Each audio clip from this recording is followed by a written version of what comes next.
Storytelling is an absolutely powerful tool, but putting your personal life out into the digital world, especially on public platforms, requires taking a hard look at privacy, consent, and impact. Because we aren't just dropping files into the void, you know? We're actually shaping realities. So I want you to picture this. Think of your story as a stone dropped into a totally still pond. You're right there at the center, but the ripples, they expand outward, way beyond your immediate control. So once your story is online, who else does it impact? Well, we're going to trace that ripple effect today. We'll start with the impact on yourself, then we'll look at your inner circle of friends and family, and finally, we'll pan all the way out to see how your story interacts with the massive, permanent landscape of the broader internet. All right, let's dive into this with Section 1, the self, looking at truth versus harmful embellishment. It's super tempting to chase that viral drama, right? But there is a massive, stark contrast between honest self-representation and harmful embellishment. Now, honesty doesn't mean you have to spill every single detail of your life. It just means what you do choose to share is truthful to your real experience. It's subjective, for sure, but it's real. On the flip side, you have the ultimate internet trap, harmful embellishment. It's just so easy to fabricate or overly exaggerate details to manufacture drama. But doing that completely betrays your audience's trust. And let me tell you, once that trust is broken, good luck earning it back. And this is exactly why honesty is literally your best asset as a creator. Look, ethical storytelling isn't about censoring your truth or watering down your lived experiences. Not at all. It's about sharing your narrative with genuine authenticity. Because audiences, they have a sixth sense for authenticity. They instinctively respect and deeply engage with creators who respect them enough to just tell the truth. That's the secret sauce that builds a lasting bond. But part of protecting yourself right now is also protecting your future. Let's fast forward your digital footprint for a second. Are you okay if a potential employer or a distant relative sees what you're posting today? Because once a digital story goes live, whether it's on a big public platform or even just a small class website, it is out there. It could be accessible for years, finding its way to totally unexpected audiences. You really have to ask yourself, am I going to be cool with a future boss stumbling across this 5 years down the line? Okay, moving to the next ripple. Section 2, the inner circle, and respecting others in your narrative. This brings us to basically the golden rule of digital storytelling. Treat any person or group depicted in your story with the exact same respect and care you'd want if the roles were totally reversed. Imagine you're documenting a family vacation and a relative does something highly embarrassing, or a friend makes a foolish mistake on camera. You have to respect their personal boundaries. You're quite literally holding their reputation in your hands. So, let's lay down some firm boundaries on what not to do when sharing stories involving others.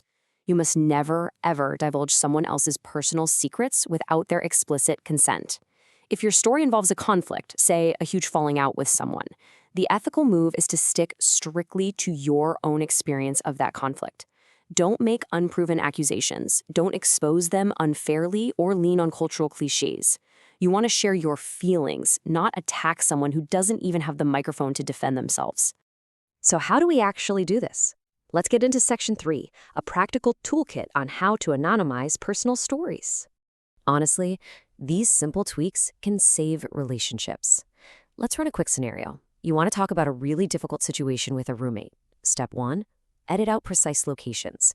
You do not need to name the exact apartment complex you lived in. Step 2, use pseudonyms. Instead of dropping their real name, just call them a former roommate. It completely protects their identity. And Step 3, if you absolutely must keep some identifying details in there, you have to seek their permission before hitting publish. Here is a brilliant strategy to safeguard against messing this up. Share a draft with a trusted friend before it goes public to spot privacy red flags. When we edit our own stuff, we develop massive tunnel vision, right? A second set of eyes might catch that you accidentally left your home address visible in the background of a video clip, or that you included a super specific detail that makes someone easily identifiable. All right, panning way out now to our final ripple. Section 4, the broad audience covering culture and the aftermath. When your story hits the wider internet, cultural and technical ethics are absolutely paramount. If you're talking about cultural heritage, you need to represent it with real nuance and dodge stereotypes completely. And practically speaking, make sure you actually have the rights to the media you're using. Don't just rip copyrighted music off the web. Use your own media or stick to Creative Commons stuff. Oh, and if someone appears in your photos or videos, especially a minor, getting written consent is a non-negotiable best practice. We also really need to talk about the emotional aftermath of hitting publish. Sharing a personal story, especially if it touches on trauma or heavy stuff, stirs up a lot. Yes, it can be triggering for your audience, but honestly, it can be deeply triggering for you as the creator, too. Ethically, before you share something highly sensitive, you need to make sure you have a personal support system in place ready to go. And you want to extend that exact same care to your viewers. The most ethical creators proactively provide context and actionable resources. If you're covering heavy topics like depression or discrimination, just include a simple line in your description that says, "Hey, if you're dealing with this issue, here's a resource," and drop a link to some professional help. It takes 2 seconds, but it shows an immense amount of foresight. So, what is the big takeaway here? Ethical self-representation isn't just a boring list of rules to restrict you. It's this vital mix of integrity, respect, and foresight.